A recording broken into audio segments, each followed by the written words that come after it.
In early 2023, medical personnel at a hospital east of Houston received a diabetic patient who was not responding to their treatment. His condition, they said, made no sense. At his bedside, his wife was displaying what they called theatrics. When the patient, 46-year-old Joseph Hartsfield, passed away, his death left a number of unsettling questions. An investigation was launched, which began to uncover an unbelievable number of secrets, suspicions, and tragic coincidences. At the center of it all was his grieving widow. She had been married no less than 4 times before, and Sarah Hartsfield had a growing list of exes that were either dead or counted themselves lucky to have gotten out of their marriage alive. Hi everyone, I'm Kevin and welcome to Just Thought Lounge. Today we're taking a look at the case of Sarah Hartsfield. If even a portion of the allegations that have been made against the 48-year-old mother are true, it is astounding that she has lived under the radar of law enforcement and out of prison for so long. Let's take a look.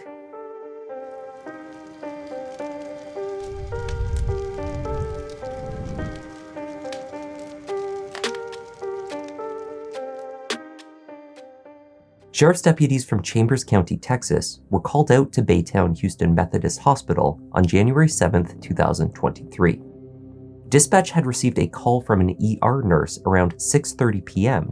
regarding the suspicious illness of an emergency room patient.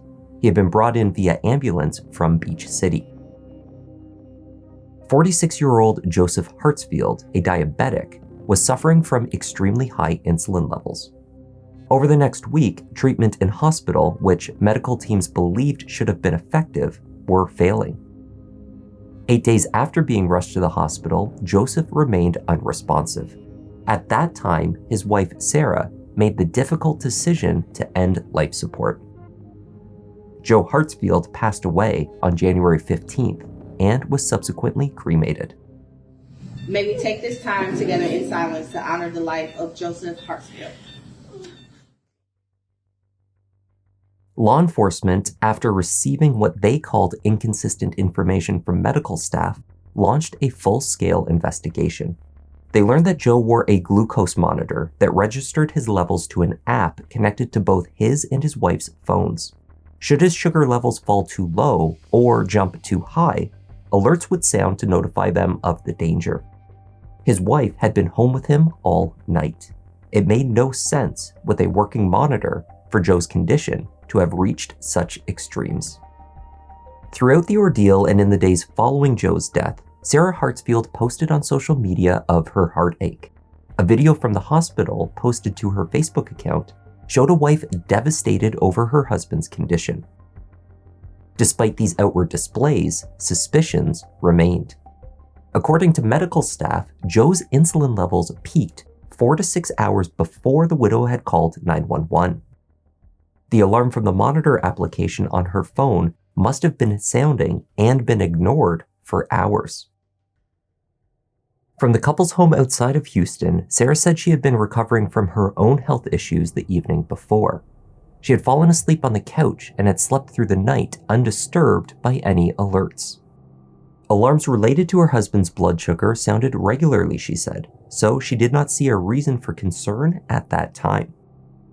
A search of the couple's home found nearly 10 insulin pins, all on the floor in the couple's bedroom, next to Joe's side of the bed. The further the investigators dove into the grieving widow's past, the more they believed that there was more to Joe's death than Sarah's innocent explanation.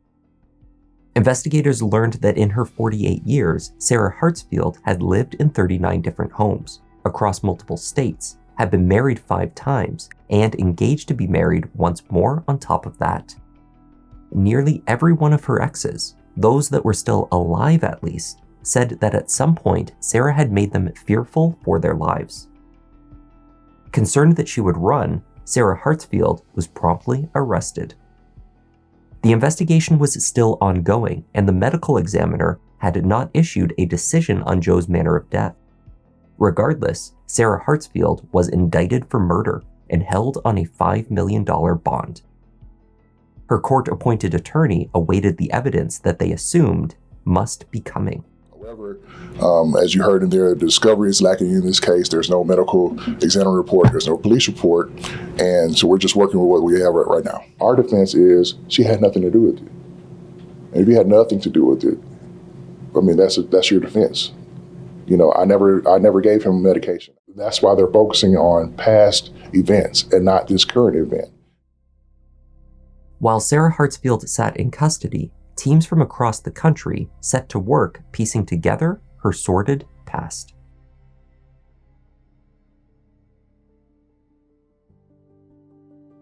Sarah Smith had spent the early years of her life in rural Missouri.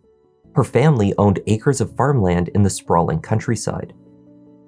What may sound like the scene of an idyllic childhood, however, for Sarah, had been far from it. Her father, Thomas, after his release from state prison, had been found to be abusive to her as a young child.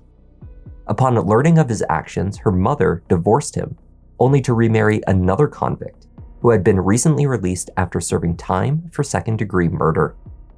While still in grade school, she was moved into foster care. Her foster mother, Barb Stewart, looked after Sarah as a mother, and the two remained close for many years following. She was required to go to counseling, and so I was prepared for a troubled early adolescent going into teenhood situation. Not yet out of her teenage years, Sarah would marry for the first time in 1993 to her high school sweetheart, a young man named Titus Knernschild. The marriage met its end when, after returning from army training, Titus was introduced to more than one individual who openly claimed to be having an affair with his wife. The marriage had lasted less than 3 years. In the over 25 years that followed their divorce, Sarah would become a persistent and unwanted presence in Titus's life and that of his second wife.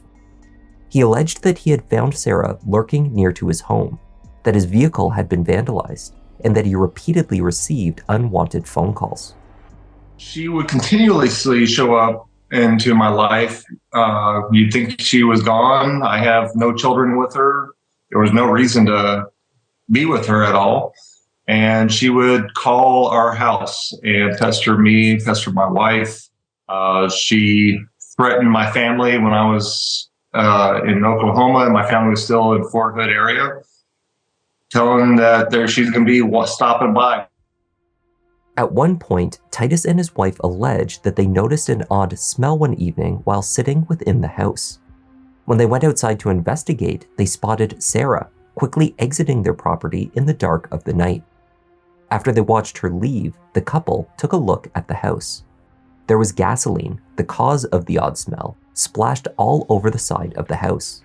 Empty canisters had been discarded nearby. Baffled and unsettled, they came to one conclusion: that Sarah had been trying to burn their house down, with them inside. As with other incidents, they went straight to the police, but this did little to help. Titus believed that Sarah was able to talk her way out of trouble, convincing law enforcement that she had done nothing wrong. She's very intelligent on how she does things, so trying to get a judge to give me a or a protective order would have been very difficult. When Titus caught word of Sarah's arrest, he was not surprised, but he was relieved. I am glad she has finally been caught for who she is. I'm just sorry another person had to die to get her caught. Just, was making it clear that I shouldn't leave her, she would leave me. And then as it got ugly, she told me that, not to be surprised if I don't make it through this. I was honestly surprised to get out of my marriage alive. Because I was in the Army, I had a $200,000 life insurance on myself at the time. So I was very concerned that I would end up dead so she could get the money. After their divorce, Sarah moved on quickly with Titus's former best friend. This marriage was also short-lived. Her second husband appears to be the only one of her past spouses to have steered clear of her alleged nefarious activities. An orange jumpsuit is not the only uniform that Sarah Hartsfield has grown accustomed to wearing. In 1997, Sarah joined the Army. She began her career as a motor transport operator before moving into a position as an intelligence analyst. She would serve 20 years before retiring as a sergeant first class. Early in her military career, Sarah was stationed at Fort Wainwright in Alaska. It was there that she met the man that would become her third husband, Christopher Donahue, who was a soldier. It was with Christopher that Sarah had her longest marriage. They would eventually have 4 children, 3 daughters and a son. According to her now adult son, as a mother, Sarah was controlling and abusive. Child Protective Services was reportedly called out to the home on more than one occasion, but with no consequences. As adults, her children have little or nothing to do with her. A colleague from that time described Sarah as whip smart, a description that was consistently offered from many of those who knew her over the years, regardless of what else they may have thought of her. Sarah was said to make a great first impression. She could be charming when she wanted to be. But her facade would quickly wear thin. Eventually, Sarah would reveal herself to be a manipulative, controlling, and angry person. Her mind could separate and compartmentalize and do everything in sequence and do it the right way. She never admitted any, wrongdoing. She's not that kind of person. She's not going to. Sarah and Christopher Donahue eventually settled in Texas, near to what was then the Fort Hood military base, where both were stationed for work. Throughout her third marriage, Sarah continued with patterns she had already established, including extramarital affairs and aggressive behaviors. But she also did something unexpected. Learning that her biological father, Thomas Smith, had become ill, she invited him to come stay with her family and care for him through his illness. This was a selfless and generous offer made to a man that had caused her unspeakable harm as a child.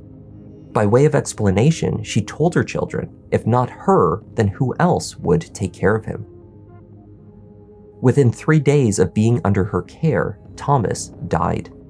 Her daughter recounted how she watched as her mother served the ailing man pills before she heard her grandfather cough and saw him clench his chest. After that, he was gone.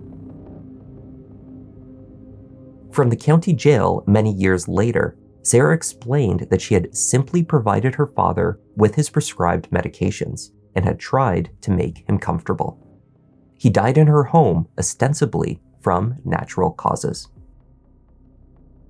Then there were the fires, one at an ex-boyfriend's home following a breakup in 2016, and one that took down her grandmother's house after an inheritance dispute with her brother.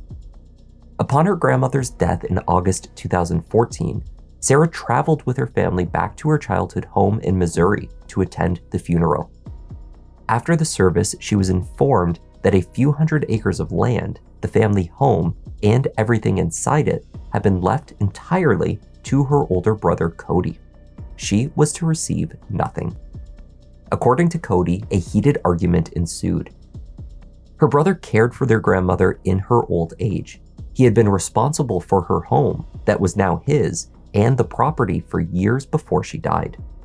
Nonetheless, Sarah threatened to fight him for the inheritance.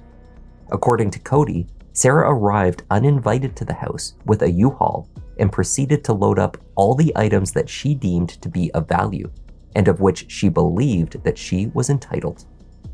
That same night, believing that his younger sister had finally had her fill, Cody and his wife went to bed, only to be awoken by the smell of smoke. The house had been set ablaze. Everyone inside, including their young nephew, made it out alive, but the house and what remained in it was destroyed. Sarah returned to Texas. She denied any involvement. The sheriff's department concluded that the cause of the fire was undetermined. The fire marshal who questioned Sarah Donahue, however, had his doubts. He reported that upon speaking with her the day following the house fire, he noted a rash, likely from poison ivy, covering her face. The back property of her grandmother's former home was covered in this poisonous plant. During her third marriage to Chris Donahue, Sarah continued to have extramarital affairs. One of her relationships was long distance and lasted nearly 2 years with a man named Brian. During the relationship, she had insisted to him that her divorce was imminent. When that relationship fell apart, it did not end amicably. Both sides had sought restraining orders before the two finally came together and agreed to cut ties entirely. It ended in about as horrible as it could ever be for a person. Whenever she got mad, it was like World War III. After parting, the ex-boyfriend said that he went out to a local bar with some friends. He was there for roughly 20 minutes before receiving a call from the police department. His house, they said, was on fire. Brian would not go so far as to blatantly accuse Sarah of setting his house ablaze. However, similar to her first husband, Titus, he was certain that Sarah, now in county jail, is exactly where she should be. The only way you're going to protect the next man from harm is Texas needs to do their job and keep her locked up somehow, some way. As the investigators in Chambers County continued to unravel Sarah Hartsfield's past, they stumbled upon more and more tragic coincidences. Sarah had explanations for all of them. You know that her marriages were all short-lived, and so we're asking the public for any information they have about her, even if it's mitigating information. We're putting a puzzle together, and we need all the pieces. What they uncovered next raised the loudest alarm bells. On May 9, 2018, Douglas County Sheriff's deputies in Garfield, Minnesota, responded to the report of a domestic disturbance during which shots were fired. By that time, Sarah Donahue, divorced from third husband Christopher due to her infidelities, had moved states yet again. She had relocated with her new fiancé, David Bragg, to his home in the small hamlet of Garfield. David was a former Air Force mechanic working as a contractor in Fort Hood. A solar panel contract brought him to Minnesota, where he eventually asked Sarah to live with him. David was a father of 2 and a brother to 7 siblings, 5 of them adopted. When deputies arrived at the scene in Garfield, they found David dead inside his home. He sustained a single gunshot to his heart. The story Sarah told police was one of self-defense. She claimed David was upset over a visit that third husband Christopher had made with one of their daughters outside of their regular visitation arrangements. Sarah alleged that David was jealous and abusive, traits that his family say could not possibly be attributed to him. Just was out of his character to the 10th degree. It didn't make any sense to us. Despite the discrepancies in describing David's temperament, according to law enforcement, Sarah's version of the events leading to the fatal shooting appeared to check out. Sarah told detectives that she stopped at the house to collect some belongings for her daughter, who was due to meet with her father for her birthday. Sarah entered the home armed with 2 handguns. She said she did so because she did not want to leave them in the car with her children. Why she was driving around with 2 guns is unclear. Once inside, she claimed David confronted her over Christopher's visit. They fought and struggled. During the scuffle, which occurred near the staircase, David overpowered her and gained possession of one of her guns. She said he fired at her first. Then she told detectives, "I blindly fired. I didn't aim." Critically, Sarah described David firing towards her as she dove to the bottom of the staircase, trying to escape him. A limited trajectory analysis based on the bullet hole at the scene was performed. This assessment was consistent with David having discharged the weapon down the staircase towards Sarah, just as she had stated. She fired back, managing to hit her fiancé in the chest, sending a bullet through his heart, though she claimed, of course, not to have even aimed the weapon. After 8 months, the Douglas County Prosecutor's Office determined there would be no charges filed in relation to the shooting.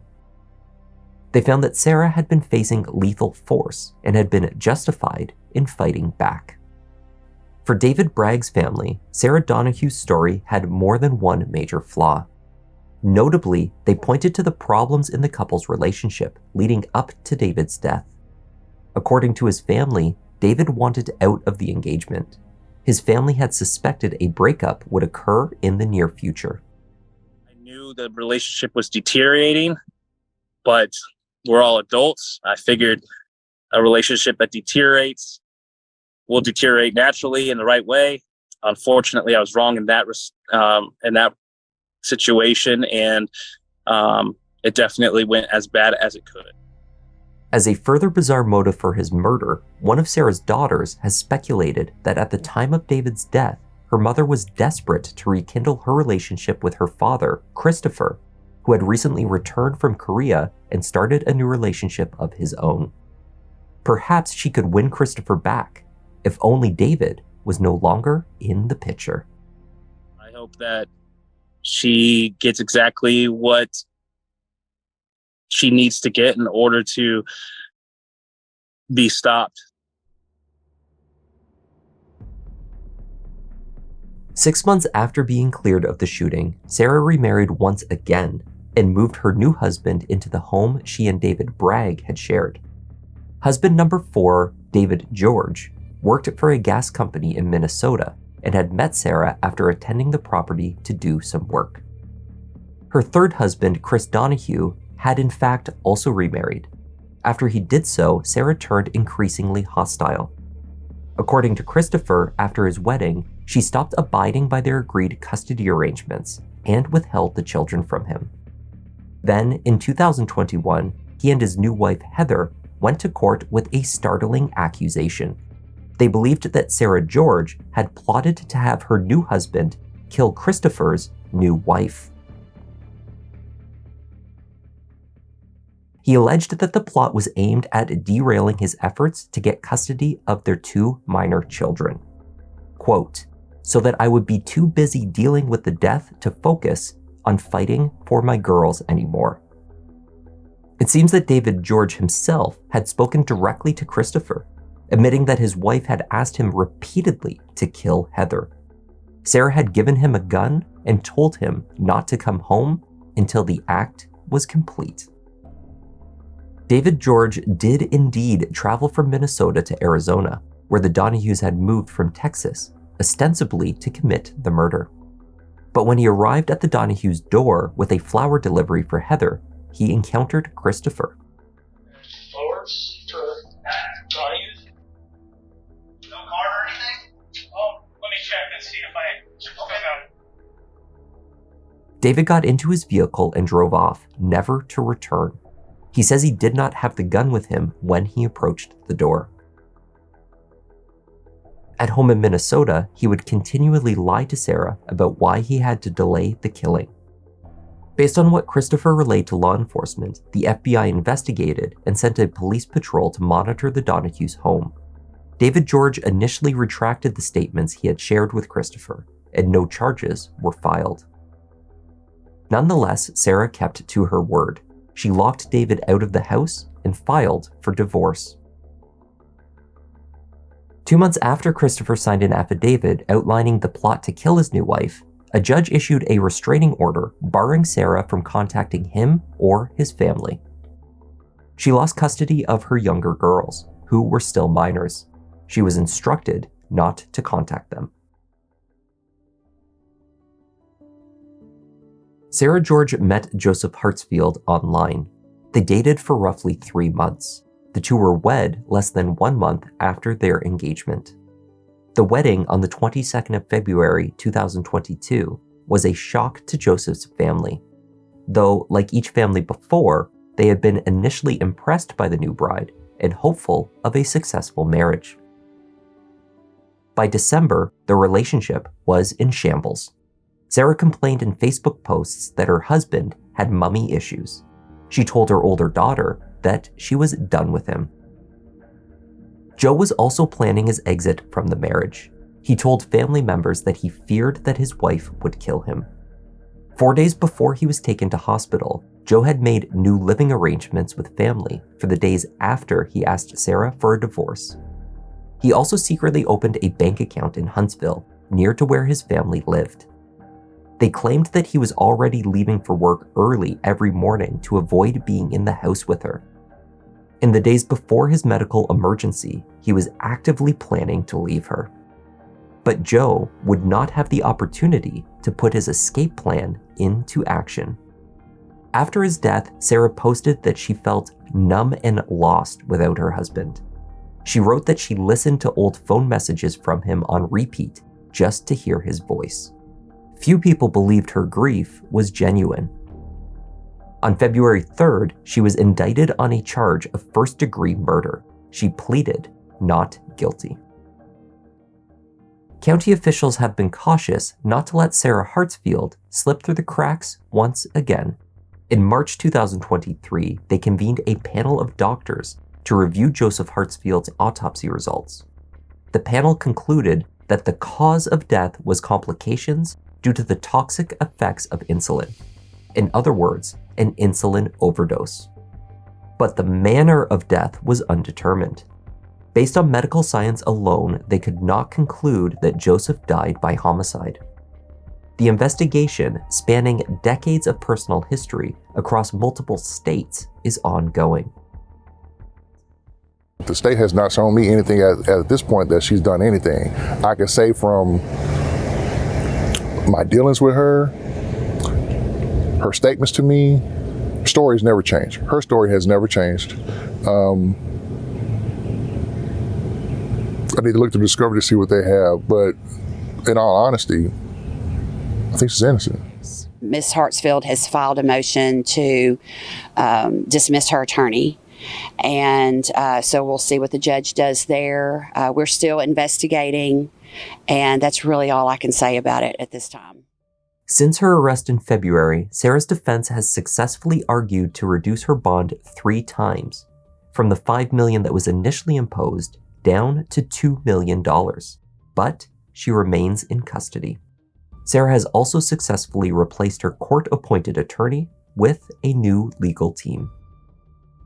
After Sarah's arrest for murder, law enforcement across multiple states began to review the deaths connected to her, including the death of her biological father in 2015 and the shooting death of her fiancé, David Bragg, in May 2018. Whether the shooting of David Bragg was justified is now an active question once more. These are very, very different cases. I think the motive, which was death, are very similar, but not in the same form or manner. In addition, they are taking another look at the death of the long-term partner of the man she married after that shooting, that is, of her 4th husband, David George.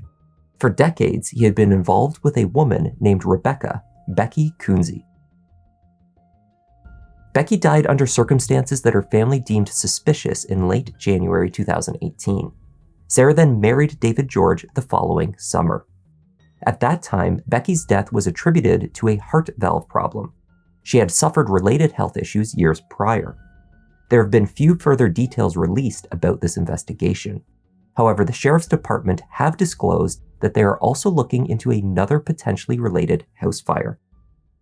7 months after Becky died, David George's house caught on fire. He would later, of course, move in with Sarah in the house she had shared with her fiancé before his death.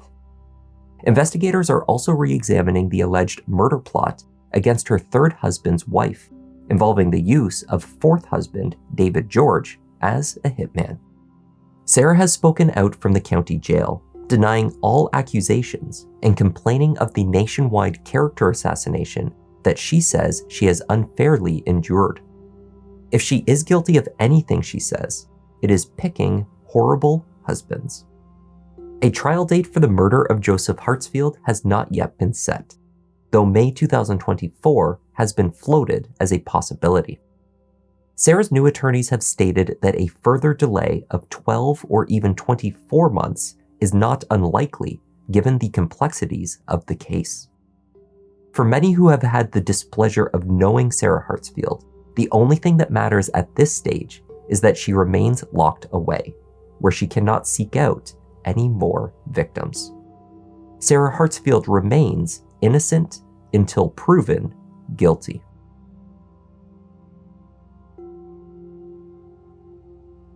It was like, oh my gosh, she finally got busted. The surprise was that she got caught. Do you think she's guilty? Yes. Do you think she was capable of covering it up? Yes. Yeah. And that was the bizarre story of Sarah Hartsfield so far. Thanks for watching. I'm Kevin. This is Just Thought Lounge, and I'll see you in the next one.